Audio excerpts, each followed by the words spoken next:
vicegobernador, ¿cómo anda el sueño de Luriano? Anda muy bien porque ha dejado de ser un sueño, una realidad que se va concretando en cada rincón del país.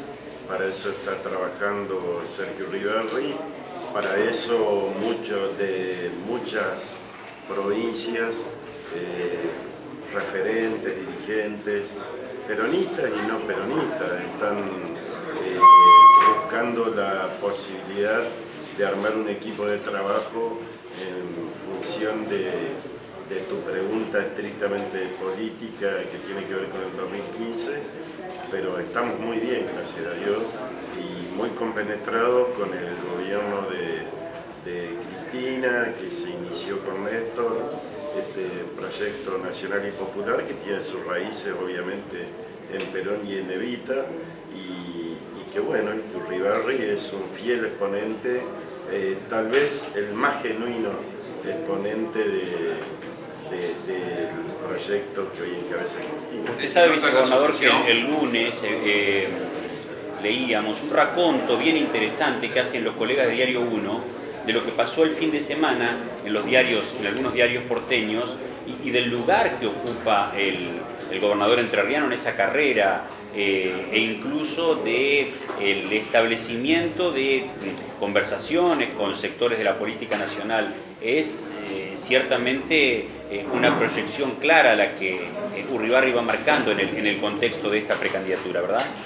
Sí, es una... como dije recién, alguna vez lo dijo Perón de Artigas.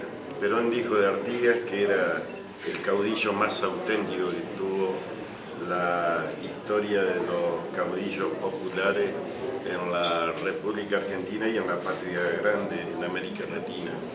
Y salvando las distancias, no quiero compararlo a Uribarri con Artigas, lo que sí digo es que hablando de autenticidad debe ser Uribarri quien mejor interpreta, quien mejor expresa este proyecto que tiene su columna vertebral en el Partido Justicialista, en el Movimiento Obrero, pero que también integra el Frente para la Victoria y distintas organizaciones políticas y sociales que quieren que este modelo de crecimiento, que este proyecto que le ha devuelto la dignidad a muchas personas y que ha hecho crecer a este país, continúe de la misma manera, porque todo lo que nosotros vemos caracterizado como oposición fundamentalmente en grupos económicos que además son dueños de empresas de comunicación, no están planteando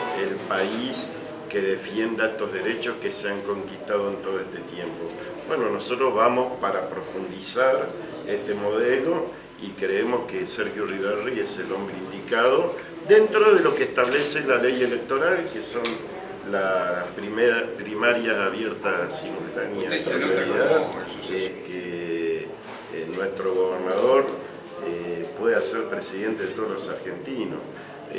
Lo demás, yo creo que desatar una interna por la sucesión de Uribarri en la provincia sería hasta tal vez inconveniente, poco prudente, porque, claro, con Uribarri como candidato a presidente, cualquiera puede ser gobernador.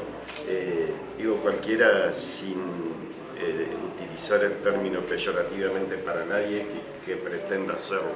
Pero con el arrastre de un candidato a presidente es mucho más fácil poder gobernar esta provincia o ganar una elección en esta provincia.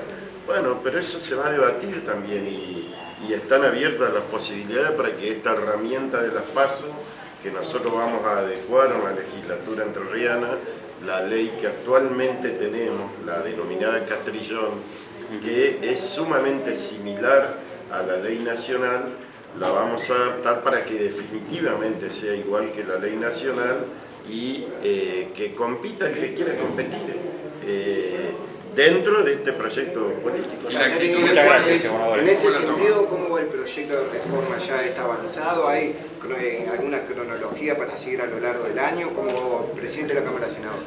Hay un proyecto que elaboró el Poder Ejecutivo antes de de que terminara el año 2013, por noviembre más o menos, que ingresó a la Cámara de Senadores.